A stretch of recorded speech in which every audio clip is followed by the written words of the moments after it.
rien fait, et que c'est à moi de parler et d'être le maître.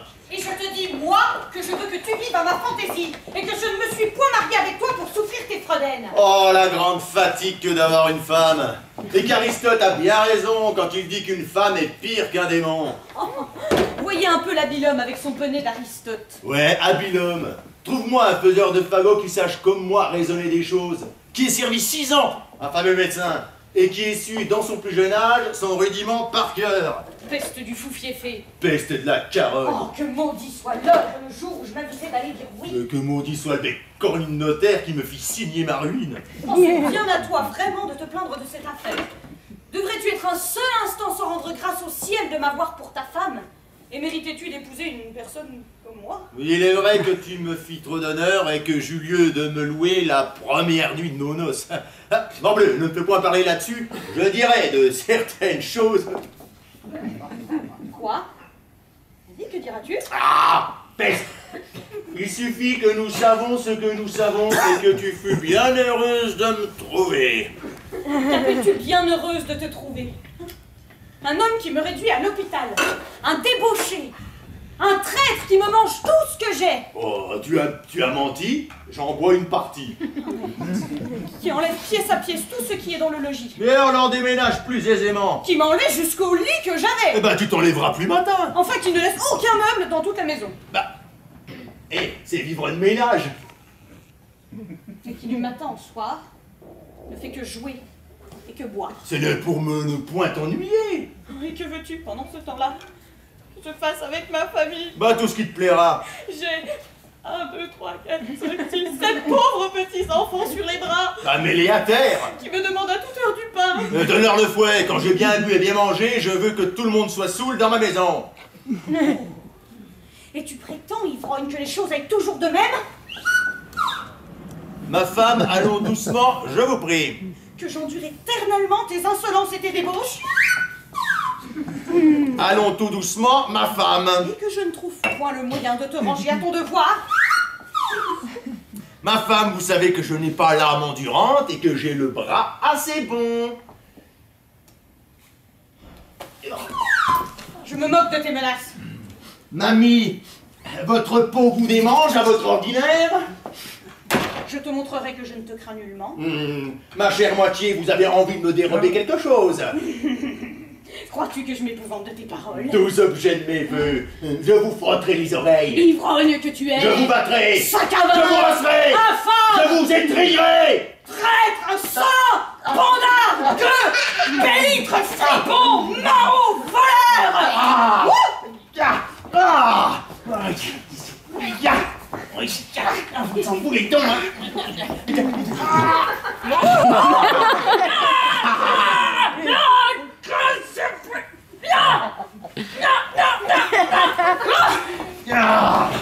Voilà le vrai moyen de vous apaiser.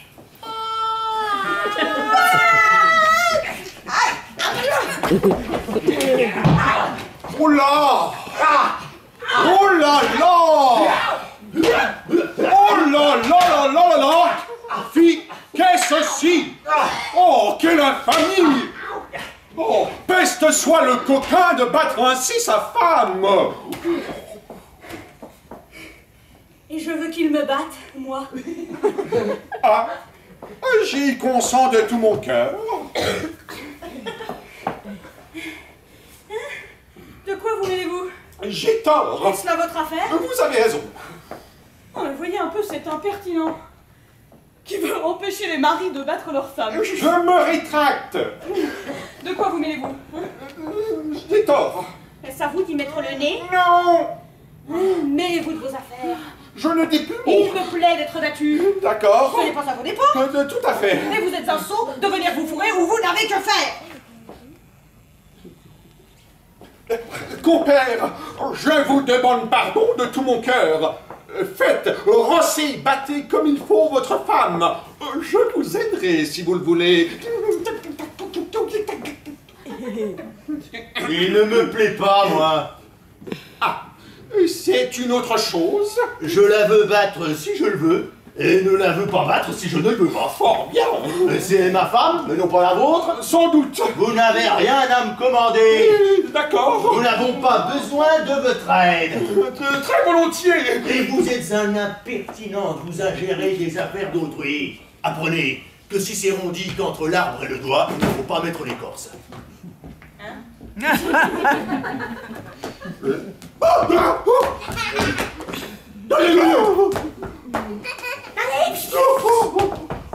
Bon, je m'en vais au bois. Et je te promets aujourd'hui plus d'un cent de fagots. Tu me paieras ces coups de bâton.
Eh bien, Sabine, quel conseil me donneras-tu?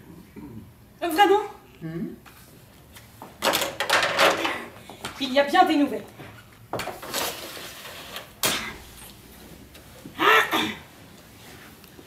Monsieur Gorgibus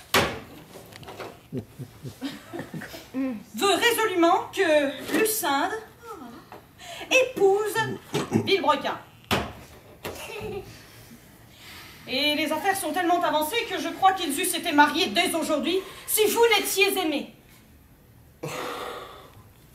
Mais comme Lucinde m'a confié le secret de l'amour qu'elle vous porte, et que nous nous sommes vus à l'extrémité par l'avarice de Monsieur Gorgibus, nous nous sommes avisés d'une bonne invention pour différer le mariage. C'est que, dès lors que je vous parle, Lucinde contrefait la malade.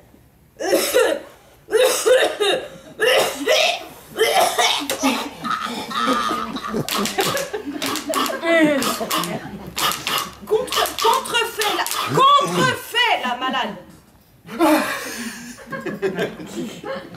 Et Monsieur Gorgibus, qui est assez crédule, cherche un médecin.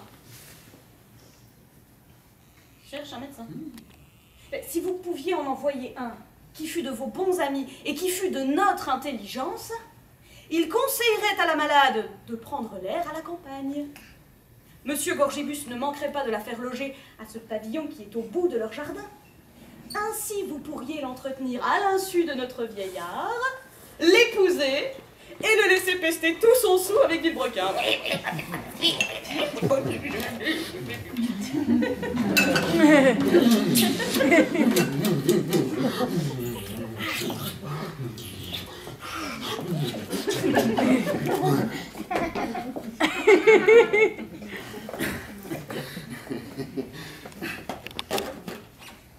Mais le moyen de trouver sitôt un médecin m'imposte, et qui voulut tant hasarder pour mon service.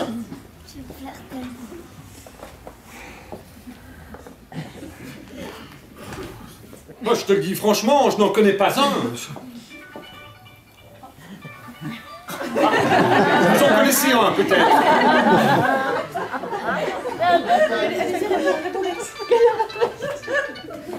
Passez-le-moi.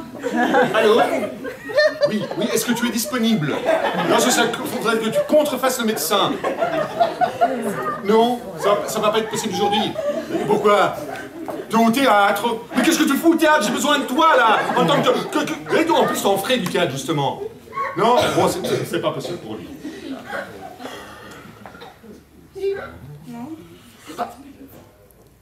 Ah bah non, parce qu'il est au théâtre.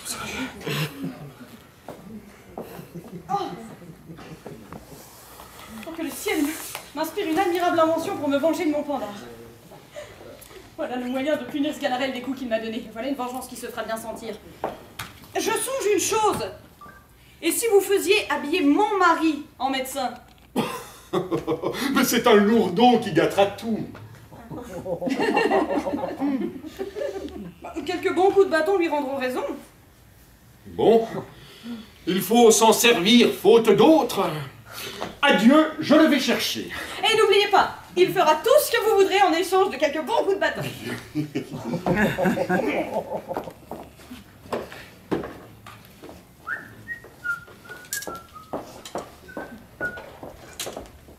Où diable trouver ce maroufle à présent? Ah, mais le voici, tout à propos. Ah, mon pauvre Sganarelle, que j'ai de joie de te voir. J'ai besoin de toi dans une affaire de conséquence. Mais comme je ne sais pas ce que tu sais faire... Ce que je sais faire, monsieur? Employez-moi seulement dans une de vos affaires de conséquence. Dans une chose d'importance. Oh, par exemple, envoyez-moi voir quelle heure il est à une horloge.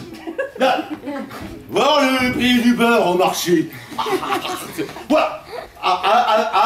Abreuver un cheval. C'est alors que vous connaîtrez ce que je sais faire. Ce n'est pas cela. C'est qu'il faut que tu contrefasses le médecin.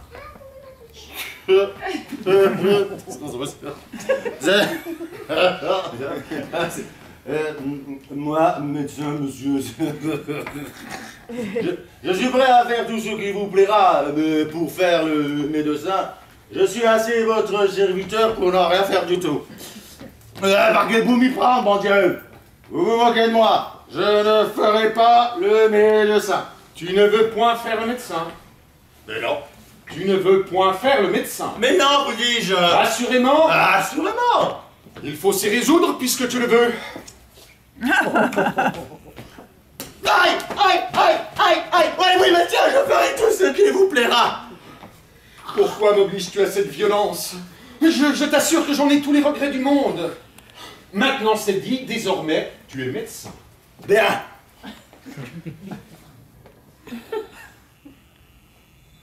Mais pourquoi vouloir que je sois médecin puisque je ne le suis pas?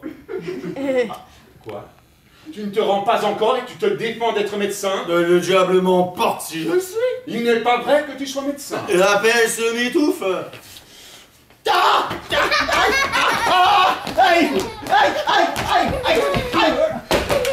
Aïe! Aïe! Aïe! Aïe! Aïe! Monsieur, je ferai tout ce qui vous plaira. Je suis médecin, je suis apothicaire encore, si vous le trouvez bon. À la faire consentir à tout que me faire assommer. Je suis ravi de te voir raisonnable.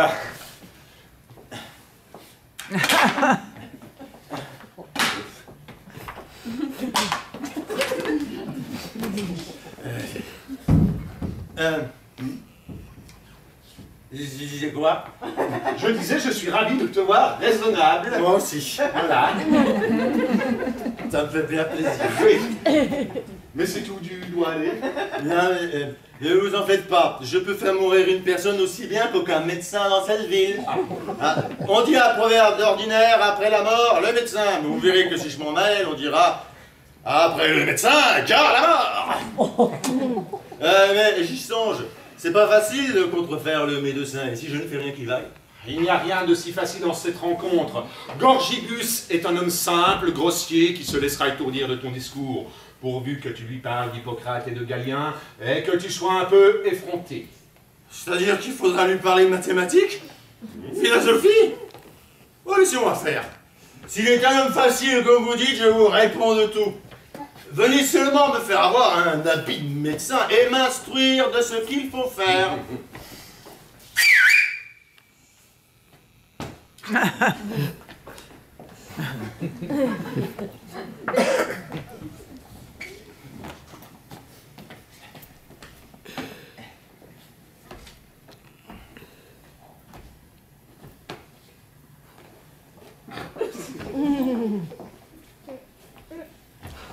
J'ai pas de trou.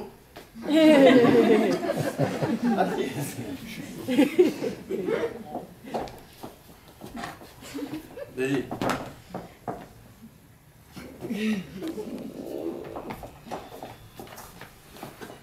Oh!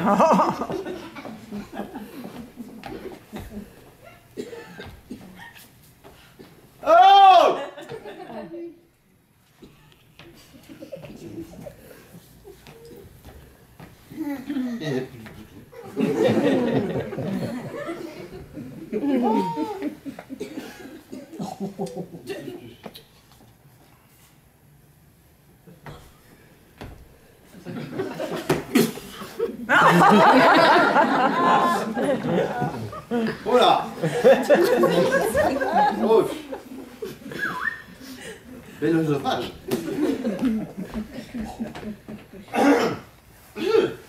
Allons! Quelqu'un? Quelqu'un? Quelqu'un? Quelqu'un? Allez vite m'en chercher un médecin, car ma fille est bien malade. Et dépêchez-vous! Que diable aussi!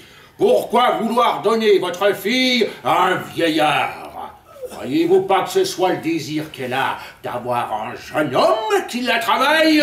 Voyez-vous la connexité qu'il y a à avoir donné... Oh, va-t'en vite! Je vois bien que cette maladie-là reculera bien les noces. Je sais bien ce qui me fait enrager. Je croyais refaire mon ventre d'une bonne carrure, et m'en voilà sevré. Je m'en vais chercher un médecin pour moi, aussi bien que pour votre fille. Je suis désespéré. Oh, la vieillarde.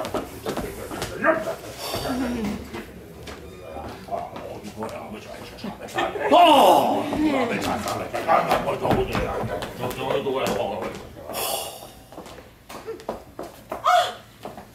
Je vous trouve à propos pour vous apprendre une bonne nouvelle. Je vous amène le plus habile médecin du monde. Un homme qui vient des pays étrangers, qui connaît les plus beaux secrets et qui sans doute guérira Lucinde. Il est si savant que je voudrais de bon cœur être malade afin qu'il me guérisse. Ah, où est-il donc? Le voilà qui me suit.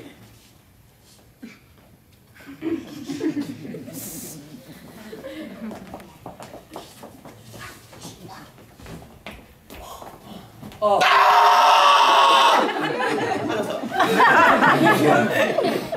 Je suis ravi de vous voir chez moi, et nous avons grand besoin de vous. Hippocrate dit que nous nous couvrions tous deux. Hippocrate dit cela. Oui. Dans quel chapitre, s'il vous plaît? Dans son chapitre des chapeaux. Ah, puisqu'Hippocrate le dit, il le faut faire. Je vous envoie quérir pour voir ma fille, qui est malade. Comment s'appelle votre fille? Lucinde. Oh, Lucinde. Lucinde in the sky. Lucinde, beau nom à médicamenter. Je mets toute mon espérance en vous. Hippocrate dit, Hegelien persuade par vive raison qu'une personne ne se porte pas bien lorsqu'elle est malade.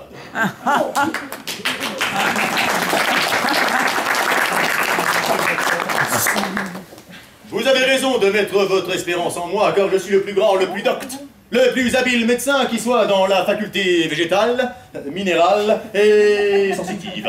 Ah, j'en suis fort ravi. Ne croyez pas que je sois un médecin ordinaire, un médecin du commun. Tous les autres médecins ne sont à mon égard que des avortons de médecine. J'ai des talents particuliers. J'ai des secrets. Salam alek, salam alek. Rodrigue, as-tu du cœur? Signor si, signor non. Verogna secula secularum. Mais encore, voyons un peu. Ce n'est pas lui qui est malade, c'est sa fille. Il n'importe. Le sang du père et de la fille ne sont qu'une même chose, et par l'altération de celui du père, je puis connaître la maladie de la fille.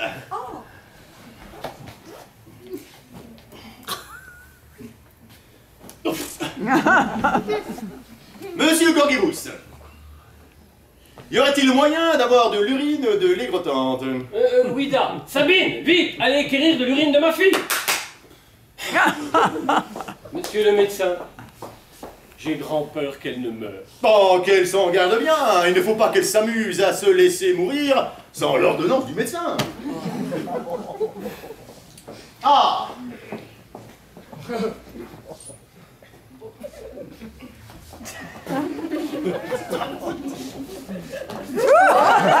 Oh! Voilà de l'urine qui marque grande chaleur.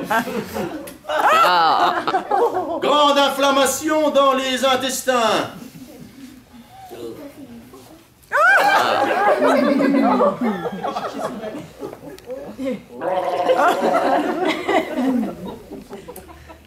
Elle n'est pas tant mauvaise pourtant.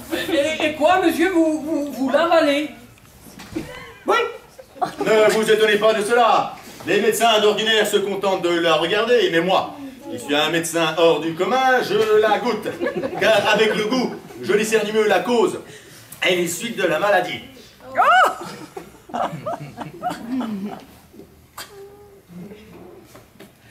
Mais à vous dire la vérité, il y en avait bien trop peu pour asseoir un bon jugement. Qu'on la fasse encore pisser. J'ai bien eu du mal à la faire pisser. Quoi, que cela? Monsieur Gorgibus. Faites-la pisser copieusement.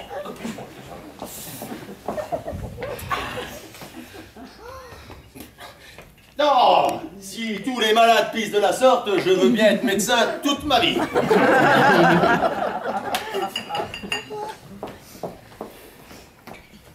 Voilà tout ce que j'ai pu avoir. On ne peut pas en avoir davantage. Quoi? Monsieur Gorgibus, votre fille ne pisse que des gouttes. Voilà une pauvre pisseuse que votre fille.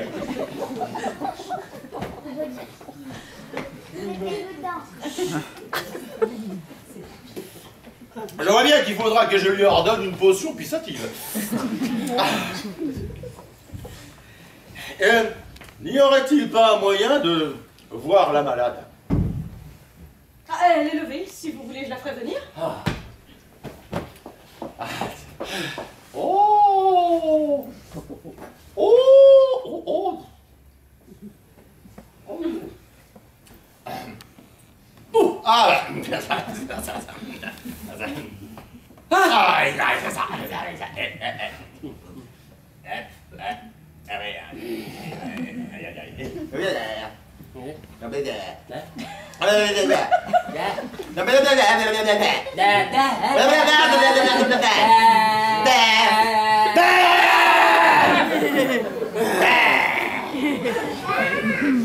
Oh! Voilà une malade qui n'est pas tant dégoûtante et je tiens qu'un homme bien sain s'en accommoderait assez. Oh, vous l'avez fait rire, monsieur. Tant mieux. Quand le médecin fait rire la malade, c'est le meilleur signe du monde. Mais encore, de quoi est-il question? Qu'avez-vous? Quel est le mal que vous sentez? Je suis tout oui. Je vous écoute. Parlez sans crainte.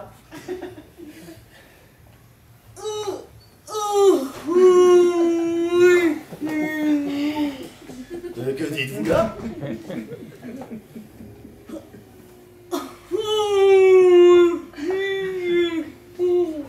Quoi?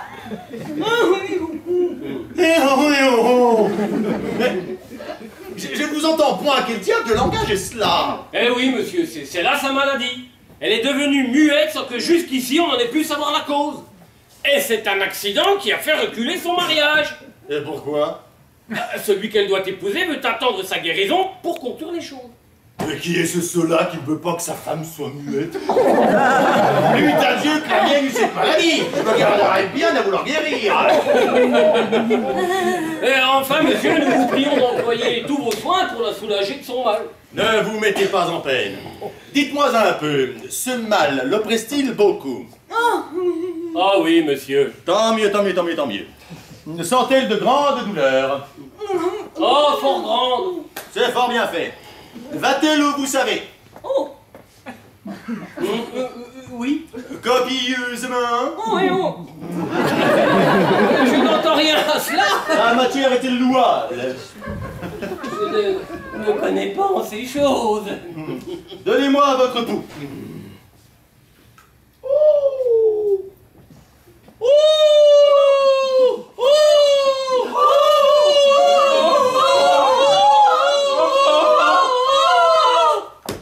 Voici un pouls qui marque que votre fille est muette. Eh oui, c'est là son mal.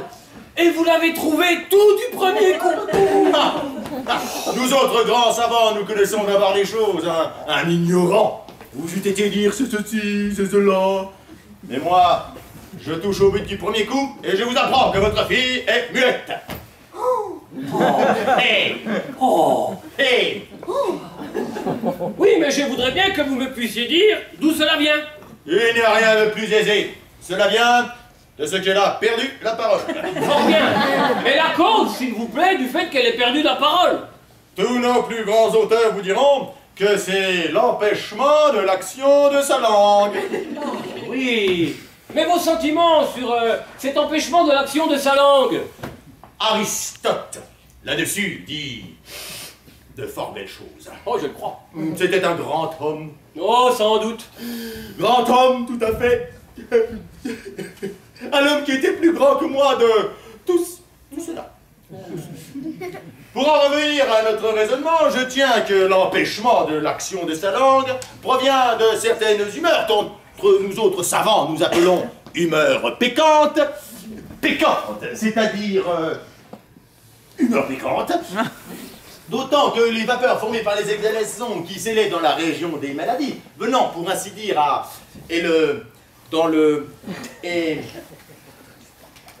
Entendez-vous le latin? Oh, en aucune façon. Vous n'entendez point le latin? Non. Cabritia sarcituram, singularité rec nominativo, musa, la muse. Bonus, bona, bonum, deus sanctus, esne ratio latinas, etiam, oui. Quare, pourquoi? Quid substantivo et adjectivum concordatim generi numerus et casus. Ah, que n'ai-je étudié? Or, ces vapeurs dont je vous parle, venant à passer du côté gauche où est le foie, au côté droit où est le cœur, il se trouve que le poumon, que nous appelons en latin arremia, est en communication avec le cerveau, que nous appelons en grec nesmus, par le moyen de la veine cave, que nous appelons en hébreu. Il se trouve que les dites vapeurs, suivez bien ce raisonnement, je vous prie.